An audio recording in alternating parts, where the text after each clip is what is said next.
Hello, everybody. Today we're going to be talking about the descending tracts and the skeletal muscle reflexes. If you like the content, don't forget to hit the like and subscribe, and let's get to it. So, as we said before in the previous video, the tracts are basically a group of axons, and we divide tracts into a descending tract, which is a motor tract, so it's coming from the brain down the spinal cord to the muscle, and the ascending tracts, which are sensory tracts. They are coming up the spinal cord to the brain, okay? So first of all, we want to take a look at the basic anatomy of the brain. We're not going to be talking about all this just yet. For this lecture, I just want you to focus on a specific portion of the brain that will come handy in this video and in later videos, okay? So as we said before, the brain has grooves and bulges. The grooves are called sulci or sulcus or sulci or sulcus. I don't know how you pronounce it, but it has grooves, which are sulci, and it has bulges, which are gyri. So right now, I just want you to focus on this central groove here. So there's this central groove that runs through the brain here. It's called the central sulcus. And behind that groove, we have a bulge, and in front of it, we have a bulge here. So behind that groove is a bulge called the postcentral gyrus, and this is the site of the primary somatosensory cortex. So this part receives sensations, okay? And we're going to be talking about this in later videos when we talk about the ascending tracts. For this lecture, I want you to focus on this bulge in front of the central sulcus. It's called the precentral gyrus, and this is the site of the primary motor cortex, and it plays a major role in the production of impulses, of motor impulses to the muscles so that they can contract.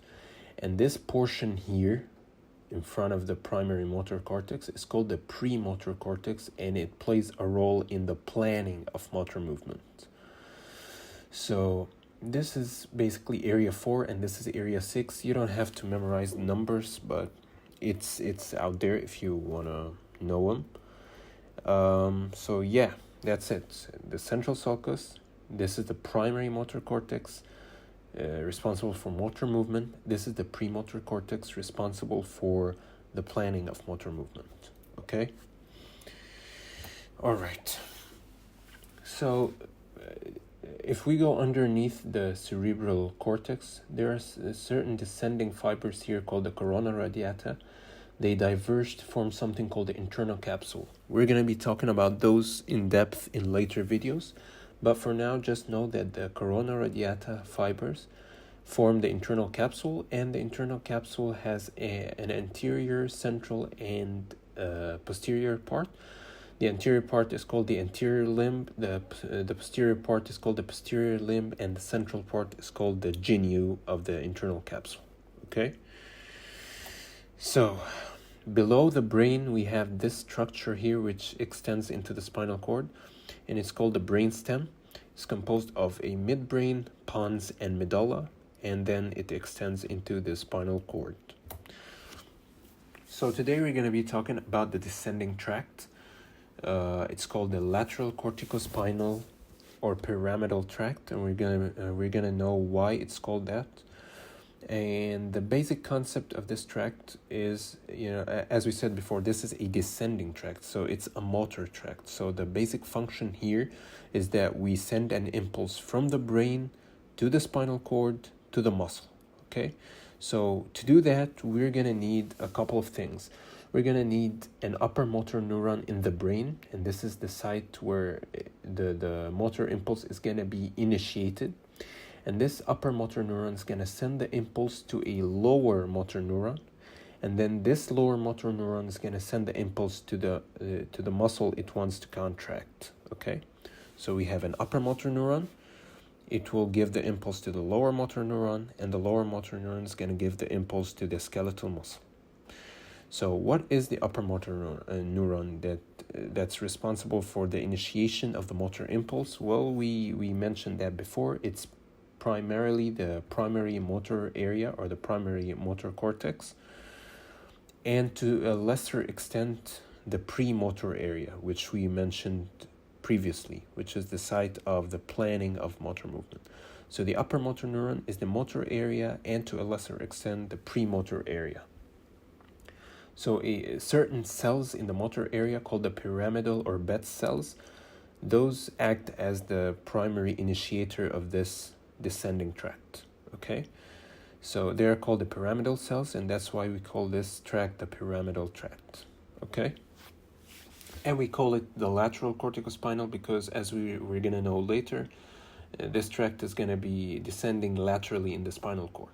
Okay, so this is the first motor neuron, and now this motor neuron should transmit its impulse to the lower motor neuron. So what is the lower motor neuron? They are the anterior or ventral horn cells. If you can remember, in the previous video we said that the posterior horn or the dorsal horn is responsible for the sensation, and the ventral horn is responsible for motor movement.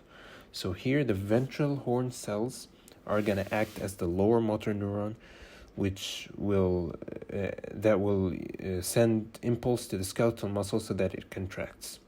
So the lateral corticospinal or pyramidal tract is basically the upper motor neuron, which is the motor area and to a lesser extent the premotor area, sending an impulse to the lower motor neuron, which are the ventral horn cells, and then those ventral horn cells are going to send the impulse to the skeletal muscle.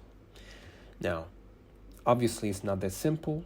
The upper motor neuron impulse is going to go through certain structures before reaching the lower motor neuron. So the first structure is that it's going to go through the internal capsule, which we mentioned before, which is the divergence of the corona radiata. It's going to go to the genu and posterior limb of the internal capsule. So it's going to go to the central part and the posterior part of the internal capsule. And then from the internal capsule, it's going to go down the brainstem until it reaches the lower part of the brainstem, which is the medulla. And then it's going to go down the medulla to the lowest part of the medulla. And then this part here is just before the spinal cord. Something important happens. This tract crosses to the opposite side, or decussates to the opposite side, like so, and then descends in the spinal cord laterally in the opposite side until it reaches the level of the muscle it wants to innervate, and then it attaches to the anterior or ventral horn cells, which are the lower motor neuron, and then those ventral horn cells send the tract to the skeletal muscle to be innervated. Okay? So first of all, the upper motor neuron sends the descending tract to the internal capsule. From the internal capsule, it goes down the brainstem to the lowest part of the medulla, the caudal medulla, and then from here it crosses to the opposite side to the spinal cord. It descends laterally in the spinal cord to the level of the muscle, and then it innervates the lower motor neuron, which are the ventral horn cells, and those ventral horn cells innervate the skeletal muscle. Now, when the descending tract goes through the caudal medulla, some fibers actually don't go to the spinal cord. Some fibers go to the motor neurons of the cranial nerves. And we're going to be talking about the cranial nerves in depth in later videos, but just know that some fibers go to the cranial nerve motor nuclei, and this tract from the caudal medulla to the cranial nerve motor nuclei is called the corticobulbar tract. Okay? Now we need to start mentioning some scenarios, some lesions that may happen in this tract, and how these lesions will present on the patient. So the first scenario is, what will happen if we have a lesion at any part above the lowest part of the medulla? So we can have a lesion in the cerebral cortex, we can have a lesion in the midbrain, in the pons, any part above the caudal medulla. What will happen? Well, first of all, the patient is going to present with a form of muscle weakness. We're going to be talking about the forms of muscle weakness in a later slide, but for now, just know that the patient is going to present with a form of muscle weakness. It's obvious because this tract is responsible for motor innervation of the muscle. So having a lesion at any point in this tract will present with a form of muscle weakness. Now, the site of the lesion here is above the caudal medulla.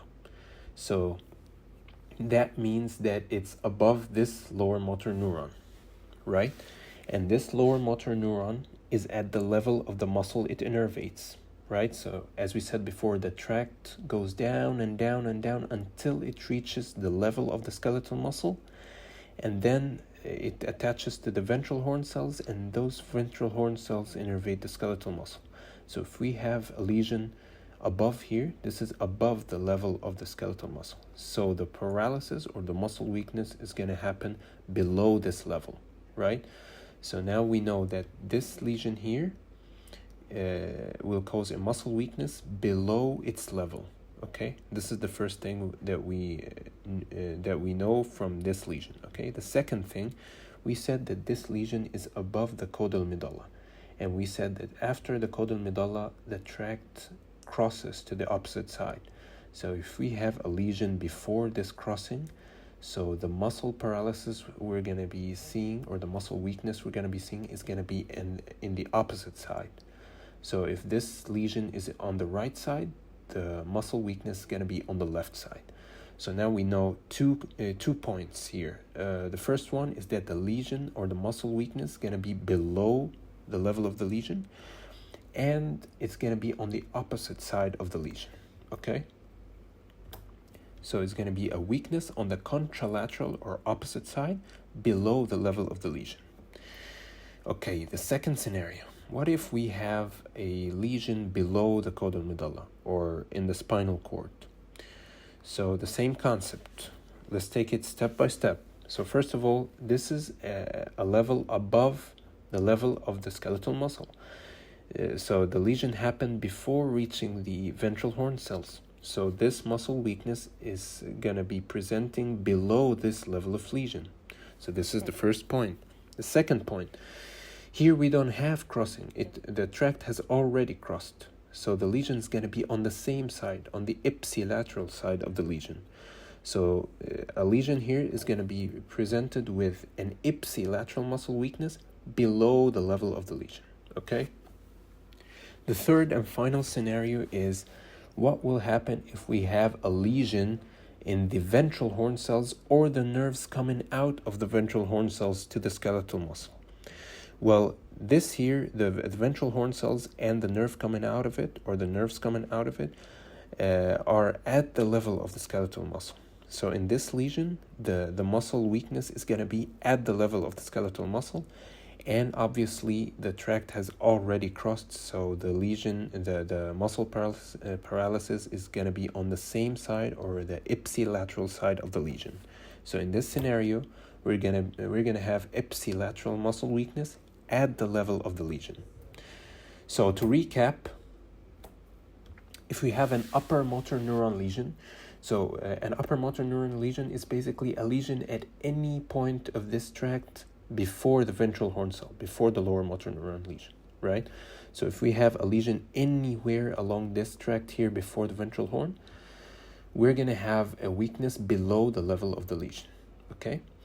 And depending on the site, if we are talking above the caudal medulla here at this portion, the weakness is going to be contralateral. If we're talking below the caudal medulla along the spinal cord, the weakness is going to be ipsilateral. So an upper motor neuron lesion is going to be below the level of the lesion. The paralysis is going to be below the level of the lesion.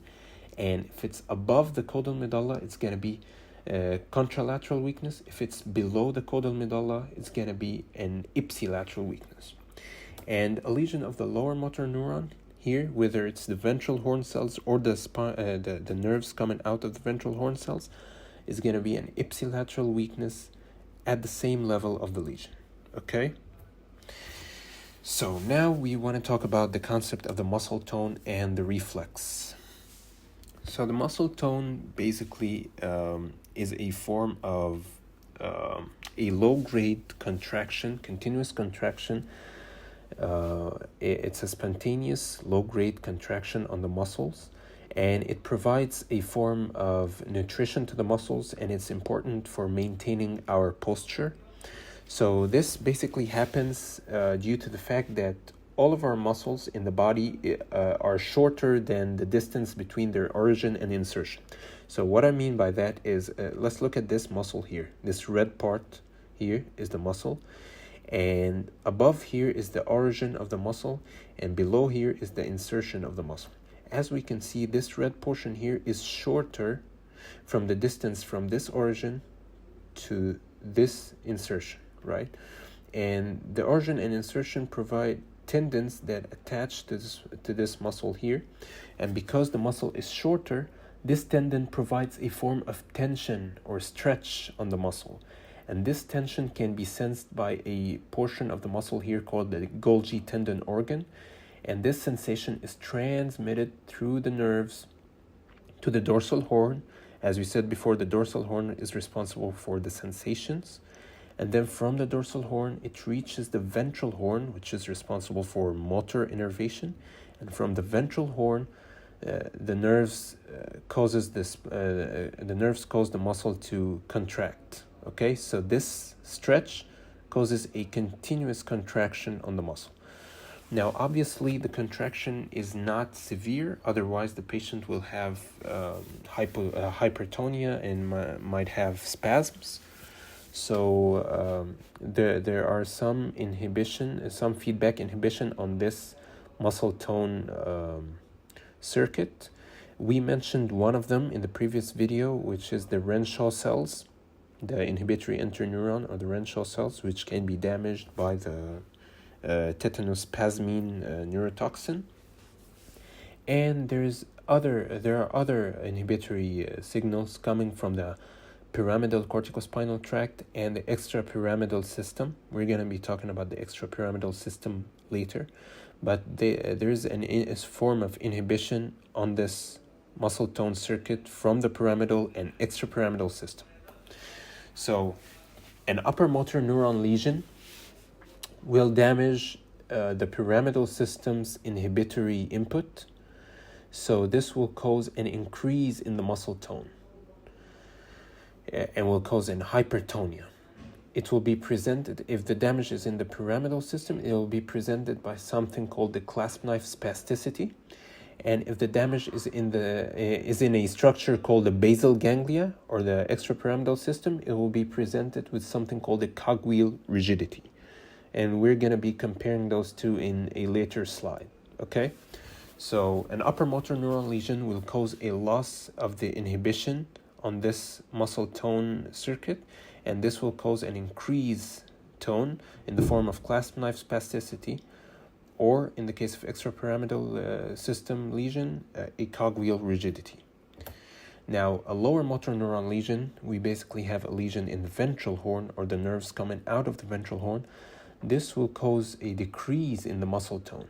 Why? Well, because we have the muscle tone circuit is going all well here, and then the ventral horn wants to innervate the muscle so that it contracts, but there's a lesion here, so the muscle cannot contract, so the tone will be decreased. There's hypotonia and flaccidity. Okay, now there's a concept similar to the muscle tone called the reflexes. It's basically the same as the muscle tone, but it's induced. So the muscle tone is spontaneous, it just happens on its own, but the muscle reflex, it's induced, so we can use a small hammer and tap on this tendon here or this tendon here, and this will cause an induced increased tension on the muscle, and then the muscle will go through this circuit and contracts in response. Okay, so in the case of an upper motor neuron lesion, as we said before, there's an increased tone. So if we hit a hammer here, it will go through the circuit, and we don't have an inhibition here, right? There's no inhibition, so this reflex response will be increased. There will be a hyperreflexia response, and we will have a sign called the Babinski sign. We're going to be talking about that in a later slide. On the other hand, on the lower motor neuron lesion, so if you have a lesion here in the ventral horn or the nerves coming out of the ventral horn, if we tap the tendon here with a hammer, it will go through this circuit, and then there's damage here or damage here, so it will not continue the circuit, so the muscle will not contract, so there will be a hyporeflexia. Okay, so to recap, the upper motor neuron lesion is going to have hypertonia and hyperreflexia, and the lower motor neuron lesion is going to have hypotonia, flaccidity, and hyporeflexia. So we want to compare the clasp knife spasticity and the cogwheel rigidity. As we said before, if we have a damage in the an upper motor neuron lesion in the pyramidal tract, we're going to have something called the clasp knife spasticity. And if we have a basal ganglia lesion or an extrapyramidal lesion, we're going to have something called the cogwheel rigidity. So the clasp knife spasticity is like that diagram. So I'm pushing really hard, pulling really hard on the hand. I'm trying to just straighten it down like this. So I'm pulling and pulling and pulling. It's just not doing it until I keep pulling harder. Now it just all of a sudden goes down. So this is the clasp knife spasticity. It has this tension like a clasp knife, so it's very hard to pull it down. But if you keep doing it, keep pulling, all of a sudden, suddenly it just bam goes down like that. On the other hand, the cogwheel rigidity, we do the same thing. We are pulling and pulling and pulling, and it just goes down just a little bit like this all of a sudden. And then we keep pulling and pulling and pulling just a little bit like this. We keep pulling again, just a little bit. So unlike the clasp knife just, we keep pulling and it goes down in one shot. The cogwheel goes down in levels like this. 1, 2, 3. So it's not one shot like the clasp knife spasticity. Okay? So this is due to a pyramidal lesion. This is due to the extrapyramidal lesion. So in upper motor neuron lesions, we have something called the Babinski sign. So basically, if we stroke the sole of the legs, the underside of the legs on the lateral side of it, normally in normal adults, the patients will have a palmar response or a palmar reflex, where the toes will lean forward, or plantar flex that way, will lean forward here. But in an upper motor neuron lesion, what will happen when we stroke the legs like that, when we stroke the sole like that, the big toe will dorsiflex, go backward, and the other toes will fan out that way. Now this sign here, the Babinski sign, is normal in infants during the first year. But after the first year, it should not happen. What should happen is the palmar response. So if it happens in someone who is not an infant, this can indicate an upper motor neuron lesion. So now finally, we want to talk about some important skeletal muscle reflexes. As we said before, the skeletal muscle reflex is basically an induced muscle tone. So we hit with a hammer here, for instance, and this causes this tension on the muscle, and this goes through this circuit and causes the reflex. Okay, so we're going to be talking about the six most important ones. The first one is the Achilles or ankle jerk reflex. We tap the Achilles tendon here. This causes a stretch on the muscle, and this causes a reflex where this foot goes down here, plantar flex down here. Obviously, if the reflex is increased, this can indicate an upper motor neuron lesion.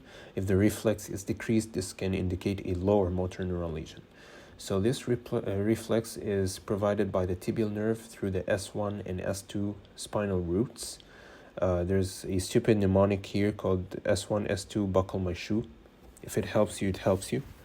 The second clinical skeletal muscle reflex is the famous patellar or knee jerk reflex. So he taps here at the tendon, and the patient should kick if it's a normal reflex. If it's excessive, it's an upper motor neuron lesion. If it's depressed, it's a lower motor neuron lesion. This is provided by the femoral nerve through the L3 and L4. Again, L3, L4, kick the door.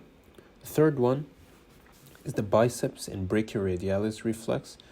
When we tap at the biceps tendon here, the patient should flex his arms. This is provided by the musculocutaneous nerve through the C5 and C6 spinal nerves. And then the triceps reflex, when we tap the triceps, we tap the tendon here, the arm should extend that way, go down that way. This is provided by the radial nerve through C7 and C8. The mnemonic here, the C7, C8, lay them straight, because when you tap here, the arms should straighten out. And then we have the cremasteric reflex. If we stroke along the medial side of the thigh, the cremasteric muscles in the scrotum should elevate the scrotum up. This is provided by the genital branch of the genitofemoral nerve through the L1 and L2. And finally, the anal wink reflex. If we stroke around the external anal sphincter, this will stimulate the external anal sphincter to close. This is provided by the pudendal nerve through the S3 and S4. So the reflexes can be graded according to their intensity. Obviously, as we said before, if it's intense, it can be an upper motor neuron lesion. If it's depressed or absent, it can be a lower motor neuron lesion. We grade the reflexes into 4 grades. They're not very important, but just know that 0 means absent and it indicates a lower motor neuron lesion, and 4+ is the most severe. The patient may have clonus, it indicates an upper motor neuron lesion, and 2+ is the normal response. So there is a present or brisk reflex, and this means the patient is normal. If it's 1+, that means that the reflex is present but depressed. This can be normal, or there can be a form of neuropathy. If it's 3+, it's increased or very brisk. This can be a form of normal, or this can indicate an upper motor neuron lesion. But if it's 4+, this is an upper motor neuron lesion. If it's 0, this is a lower motor neuron lesion. If it's 2+, this is normal. So finally, to recap the upper motor neuron lesions and the lower motor neuron lesions, the upper motor neuron lesions will present with spastic paralysis and weakness. The lower motor neuron lesion will have flaccid paralysis and weakness. There's going to be an increase in reflexes in the upper motor neuron lesion, and a decrease in reflexes in the lower motor neuron lesion. There is no muscle wasting because the muscles are innervated, but they are innervated excessively. So there's no muscle wasting, but in the lower motor neuron lesion, there is muscle wasting because the muscle is not receiving innervation.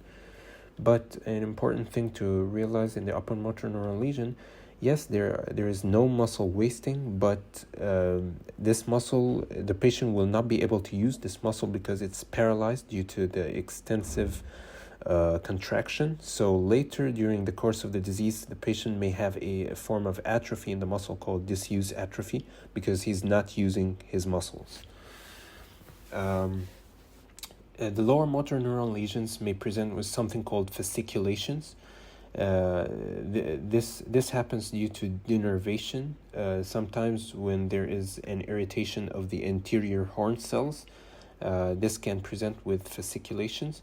This is basically the funny contractions that you might find if you didn't have enough sleep. Sometimes your eyelids do those funny contractions, right? So these are called fasciculations. Those are present in a lower motor neuron lesion, but they're not present in an upper motor neuron lesion. As we said before, the upper motor neuron lesion will have a positive Babinski sign, the dorsiflexion of the big toe and the fanning of the other toes. And in the lower motor neuron lesion, there's going to be no Babinski sign. There's a plantar reflex.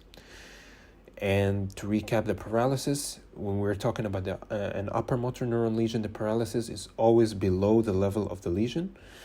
And if it's before the lower medulla, it will be a contralateral paralysis. If it's after the lower medulla or in the spinal cord, it's going to be an ipsilateral paralysis.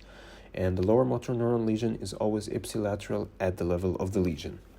So I hope that was a good lecture. I hope it was informative. If you like the content, don't forget to hit the like and subscribe, and I'll see you in the next lecture.